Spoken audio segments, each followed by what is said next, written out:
ეკონომიკური ზეწოლა, ხარჯების ზრდა, მედიკამენტებზე დაწესებული გაცვლითი კურსი და წამლების ფასების შესახებ მოქმედი კანონი. თურქეთის ფარმაცევტული სექტორი ერთდროულად რამდენიმე გამოწვევის წინაშეა. თურქული მედია წერს, რომ ფინანსური პრობლემების გამო თურქეთში მედიკამენტების წარმოება მცირდება. თურქეთის ფარმაცევტულ ბაზარზე შექმნილი ვითარება მოქმედებს საქართველოზეც, რადგან ქვეყანაში მედიკამენტების ძირითადი მომწოდებელი სწორედ თურქეთია. თურქეთი აღიარებული ქვეყნების ნუსხას, საიდანაც საქართველოში მედიკამენტები შემოდის 2022 წლის იანვრიდან ოფიციალურად დაემატა. თურქული ბაზრის გახსნამ კი შესაძლებელი გახადა თურქეთის მთავრობის სუბსიდირებული მედიკამენტების ხელმისაწვდომ ფასად საქართველოში შემოტანა, თუმცა ბოლო პერიოდში ფასი თურქულ წამლებზეც გაიზარდა, შეიზღუდა ექსპორტიც, რადგან როგორც ადგილობრივ მწარმოებლებს, ისე იმ საერთაშორისო კომპანიებს, რომლებიც თურქეთში აწარმოებენ მედიკამენტებს, აღებული აქვთ პირობა, რომ წარმოების დიდი ნაწილი სწორედ თურქეთში დარჩება. შესაბამისად, საქართველოსთვის, რომელიც მასიურად გახდა თურქულ იმპორტზე დამოკიდებული, ნებისმიერი ცვლილება მისი ბაზრის ზომიდან გამომდინარე ხელშესახებ ცვლილებებს იწვევს. მოსალოდნელი იყო ეს ყველაფერი იქიდან გამომდინარე, რომ ჩვენ ვიცოდით, რომ პირობები გინდა თუ არა, უკვე შესასრულებელი ექნებოდა თურქეთის მხარეს, იმიტომ რომ მათ თავად თხოვდნენ ადგილობრივი იმპორტიორები, რომ ამ სუბსიდირების ნაწილში ამ მედიკამენტების ესეთი ქაოტური გადინება არ მოხდარიყო. ასევე პრობლემები შეიქმნა თავად თურქეთში. ნახეთ წარმოებაზე, ინფლაციიდან გამომდინარე, ისინი ითხოვენ, უკვე მერამდენედ ითხოვენ, რომ მოხდეს ფასების გადახედვა, ანუ გაზრდა. ყველა დისტრიბუტორი ამ მოცემულობაში გადართულია იმაზე, რომ ალტერნატიული ბაზრებით შეავსოს ის დანაკლისები, ის ჩავარდნები კონკრეტული მედიკამენტების მიმართულებით. თურქეთიდან საქართველოში მედიკამენტების იმპორტი ბოლო 5 წელიწადში პირველად შემცირდა. იანვარ-თებერვლის სტატისტიკის მიხედვით, თურქეთიდან სამკურნალო საშუალებების შემოტანა თითქმის განახევრდა და მეზობელი სახელმწიფოს წილი მთლიან იმპორტში 42%-დან 25%-მდე შემცირდა. თურქეთის ბაზრის გახსნას, რომ მოკლევადიანი ეფექტის მოტანა შეეძლო, ამაზე კიდევ ერთხელ საუბრობს საერთაშორისო ფარმაკომპანიების წარმომადგენლობის ხელმძღვანელი. რა არის პარალელური იმპორტი თურქეთიდან, ხო? ანუ მედიკამენტები, რომლებიც განსაზღვრული არის თურქეთისთვის, ხდება მათი გატანა მესამე ქვეყნებში, ანუ მათ შორის საქართველოში და არა მარტო საქართველოში.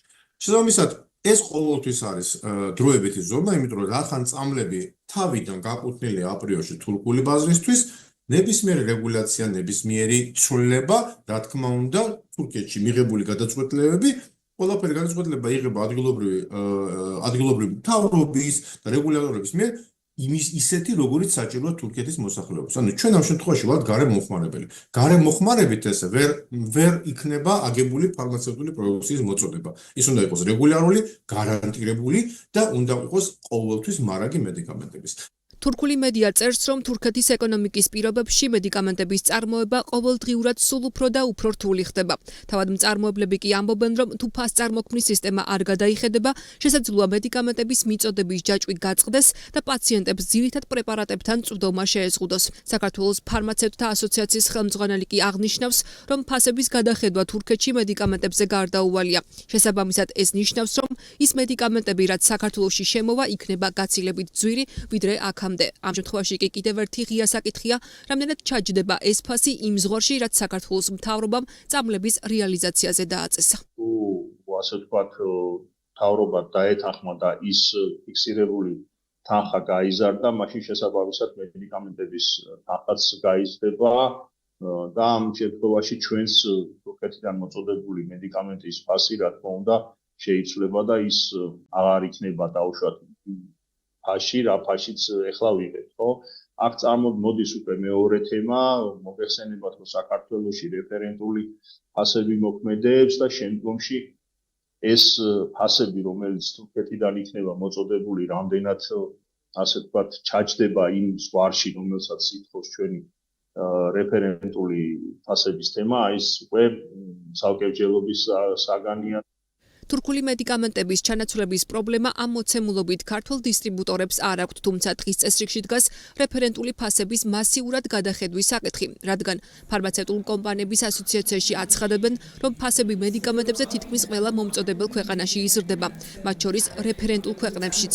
კურსდაშორის სხვაობის გამო კი ძალიან ბევრი მედიკამენტი ბაზარზე ნულოვანი მარჟით იყიდება. ამ ეტაპზე ახლა პირველი ჩვენი რაც არის თქვათ თხოვნა და მოლოდინი, აუცილებელი ეს არის ფასების გადათვლა, და იმ კურსთან მიმართებით რა ეროვნული კურსიც გვაქვს ახლა ან რასაც ჩათვლიან, არ ვიცი, ნოემბრის მდგომარეობით თუ იანვრის მდგომარეობით, რომ მოხდეს კორექტირება ამ იმის და შემდეგ უკვე, რა თქმა უნდა, თუ კომპანიები ჩათვლიან საჭიროდ რომ გაასაჭირონ კონკრეტული кейსები, ეს მექანიზმი ისედაც არსებობს რეფერენტულ ქვეყნებში ყოველ წელს ხდება ფასების გადახედვა, ეს ერთი და ძვირდება ზოგადად მომწოდებლების ფასები და იქაც უნდა დაკორექტირდეს და იქნება ყველა ვარიანტი დაკორექტირებული და პლუს ამას ემატება ჩვენი ეროვნული, რა თქმა უნდა, იქნება სხვაობა. მიუხედავად იმისა, რომ თურქეთიდან მედიკამენტების იმპორტში კლება, ის მაინც საქართველოსთვის წამლის მთავარ მომწოდებელ ქვეყნად რჩება. მეზობელი სახელმწიფოდან გასულ 2 თვეში 23.7 მილიონი დოლარის ღირებულების 626 ტონა სამკურნალო საშუალებები შემოვიდა, რითაც მთლიან იმპორტში თურქეთი 25%-იანი წილით არის წარმოდგენილი.